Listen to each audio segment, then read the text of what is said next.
Hey everyone, welcome to Reddit Readout. Today we are checking out malicious compliance. Story 1. Not enough is getting done in here, no telework, less will get done on PTO. My place where I work recently said our department isn't getting enough done when people are in the office, and their solution to this was to pull our telework. We are allowed 2 days a week since that would increase productivity.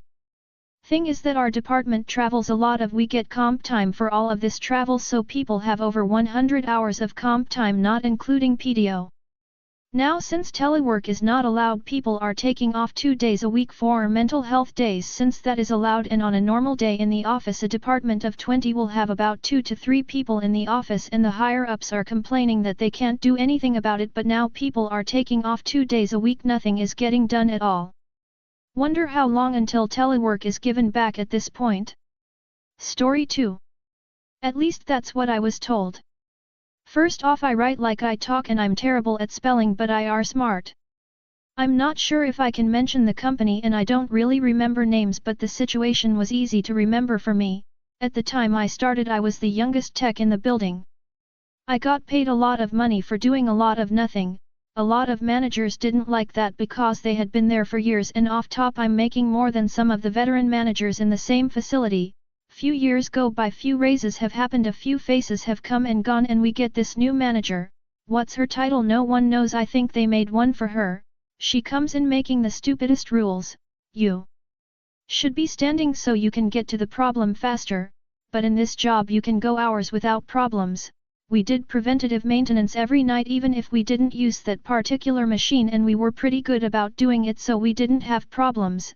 Since we pretty much policed ourselves, we didn't really have set lunch times, cause for the most part nothing ever really happens, and we'd let others know when we left for lunch.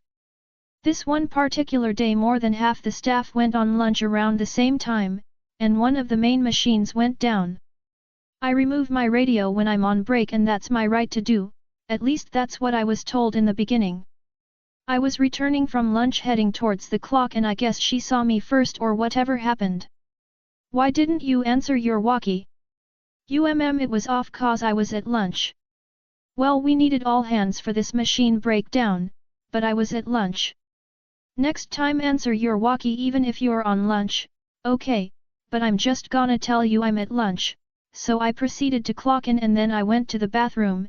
As I was walking back to my station, which is all the way in the back of the facility, I get a call on the walkie to meet her at the office, which is pretty far. We had bicycles, so I started walking back when she said she'd meet me halfway. I don't know if she was watching me or what, but she was like, coming from lunch and going on another break is against the rules of the company, and that I would be written up for doing so. What break? Going to the bathroom. I didn't know that was considered a break. Yes, that is considered a break, and now you know. Okay, so along with this write-up I need that in writing. My next work day I get pulled into the office. She was not in attendance. My boss was like, I got this write-up and I need you to sign it. No sir, not without the letter I asked her to give me. Well, we're gonna put you on probation and schedule all of your breaks. How does that sound? Sounds great to me. I mean, we could use a little structure around here. For the next 2 months I had my bosses telling me when to go to lunch, which was great because they knew they couldn't call me for anything during that time, and if I didn't go to lunch that day they couldn't fine me for it. They had to pay me for it. Got a lot of OT for that. Mind you that none of the other techs had to do this. I was told I should have sued. I didn't, but anyways it didn't last long because I missed more calls doing it their way, so they let me go back to doing me.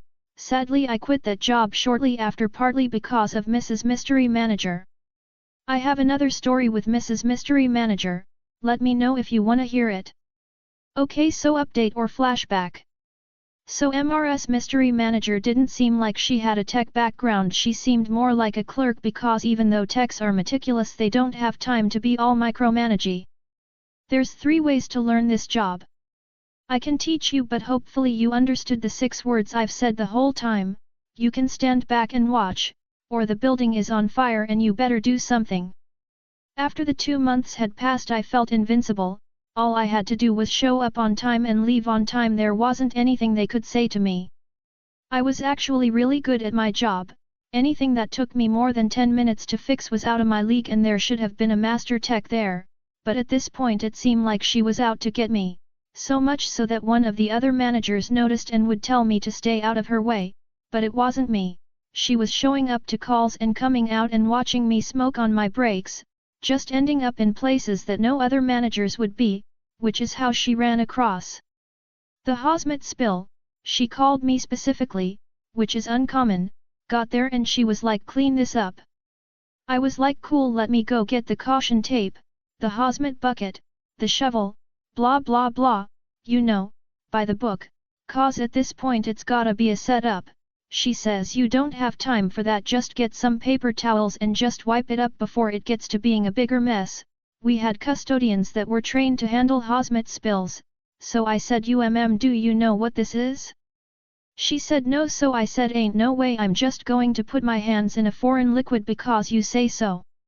I'm gonna go get some gloves and all of the things that it says to have in the manual on how to handle a hazmat spill. She says, whatever, go get it. I say, cool. I hop on the bike and head toward the hazmat locker, which is by the custodian's room/office, pick up the thick gloves and all the hazmat fixins. I get back and she is wiping up the spill with her bare hands, some paper towels, and a trash can from some lady at a nearby station. I yell out, hey, you shouldn't be doing that, let me at least give you some gloves. I was ignored. I said, you also should not be putting that hazmat in public trash cans, ignored again. I said, cool, it seems like you got it, and I started to record her getting up the spill with her bare hands. I then went to the manger's office, grabbed a write-up paper and wrote her ass up. It said something like, as a tech in this building we go through monthly training on hazmat spills and the protocols put in place to keep people safe. I know that I've watched the videos and I think that she has too. Maybe she's not retaining the information given in the videos, or maybe she's just choosing not to follow the protocol. Either way, at this point she's not only putting herself in danger, she's also endangering the lives of the workers around her. Her days were numbered, and so were mine. I broke the biggest rule in any job that you have: don't take a nap during your lunch time. I woke up just in time to clock out. Of course she was the only manager on duty at that time. They didn't say anything about it, but it was during my probation period. I put in my 2 weeks notice and moved out of state. Unrelated, sadly I never got to see what happened because of my write-up. Story 3. Overbearing boss requires us to stagger our lunch breaks. Yes. I worked at a business that would provide us with a 30-minute unpaid lunch break. I also live in a big city, and a 30-minute commute at 4:30 p.m. can turn into a 90-minute commute at 5 p.m. My boss was very overbearing, that's another story, and told us to stagger our lunch times in an email. Well, I got an idea. I clocked on my lunch break at 4:30 p.m. and immediately clocked off after that. I did this for a few days until I got a complaint from head office that I was expected to work a full 8-hour workday. I just sent the email from my boss where he demanded us to stagger our lunch breaks and got HR off my back. We are a small team, and having one less person at the end of the day would mean that the remaining staff would have to work overtime to close up the shop, making them all get overtime as per the strict labor laws in my country. I didn't even get any slack from my co-workers, probably since they got overtime and encountered a shorter commute by finishing at 5:30 p.m. Some days my boss himself would work to avoid paying overtime. Story 4. You are doing too much, you are abandoning your co-workers. Long-time enjoyer of this sub.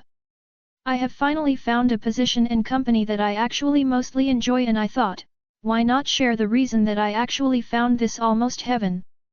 TLDR at the bottom. So I am a banker. Not the Gordon Gekko type, but the other kind, the one where every time you try to describe what you do, people give you a blank stare and try to say something polite. I worked in corporate finance at a large German bank. Speaking English and German was absolutely required. Ideally you would speak another language as well, as we financed a lot of stuff all over the world. I worked in a mid-office function, so right in between the sales guys with the huge paychecks and the back office guys who would drop everything at 5 p.m., no matter how important it was. My job back then was to support the sales guys by basically doing their busy work and taking over a deal as soon as it was signed. After a deal has been signed and paid out, you needed to monitor it for the whole length of its run, collect documents, reports, balance sheets, and watch out for legal requirements, as well as take part in international meetings and just generally be available for everything anyone needs while coordinating all the in-house departments. Basically, I was the first guy you reached when you came in from outside and wanted something to do with the financing in question. We were separated into different product groups, and when I started, my boss sent me to a product which was managed pretty damn badly by a woman in her 50s who still worked as she did during the 1990s, and this was the late 2010s, and a younger guy who worked with the dedication of a local public servant, or DMV worker, for the Americans. So the product was basically going to shit and I was supposed to save it. I worked hard for a few months to reorganize everything, having to suffer my older colleague who officially was my senior, while actually not knowing shit, and the younger guy who didn't do anything. But I got it sorted. Boss was happy and sent me to another product. Now product 1 suffered because of the people, but also because older lady was constantly sick. Product 2 suffered because the women in question didn't speak English very well and made mistakes. That was an easy fix. I just set up our in-house systems for them so that they would receive reminders when the contract required it, and those reminders gave them a detailed description, in German, of what they had to do. Boss was even happier. By this point I did the major work of 2 products, when everyone else on the team had a main product and worked part-time, like 30%, in a secondary product. I did 100% for 2 products, but since everyone worked very slowly, it didn't stress me too much. So a young colleague decided to leave for another department and someone had to take his place. I was tired of product 1 anyway and told my boss that I would take product 3, together with product 2, but he would have to have another colleague take over for me in product 1, since this had been streamlined so much already that it wasn't much work. Boss agrees. If I am always ready to help out, I think you can see where this is heading. Think naive employee believes working a lot will get him praise, a common theme here. I agree as well. I start on product 3 and pretty soon I am handling 75% of all deals in that area. I have a part-time colleague who is incredibly slow because she trusts no one's work, not even her own, and spends hours checking and rechecking everything, and a younger colleague who is beloved by my boss's boss, because he plays football, soccer to the Americans. This is where it starts to go wrong. Younger colleague gets a lot of projects, besides not giving a fuck and not working them properly, and I suddenly realize that I have worked there for years and no one will give me a project or anything else that would allow me to develop, even though I do the work of 3 people and I am still working in product 1 as my replacement takes no responsibility and shoves everything troublesome my way. I say as much to my boss. Yeah, I know. Younger me kinda lost out when the brains were handed out. It didn't help that he never gave me more than 100% on my yearly evaluations, always finding a reason why he couldn't give me more.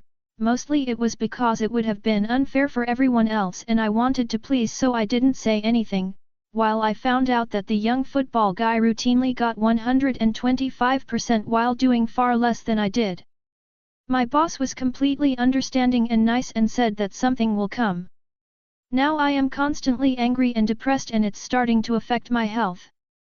Boss tells me to take it slow and to actually call in sick when I am sick. So yeah, I do exactly that. Cue malicious compliance. I have a young child at this stage and I am tired and angry and depressed and get a lot of colds and other illnesses, that looking back I can only assume had something to do with my mental state. So I get sick about a week or 2 every quarter. Add to that the 30 days of vacation time and the fact that I had to lose a lot of overtime, and I suddenly wasn't there 24/7 anymore.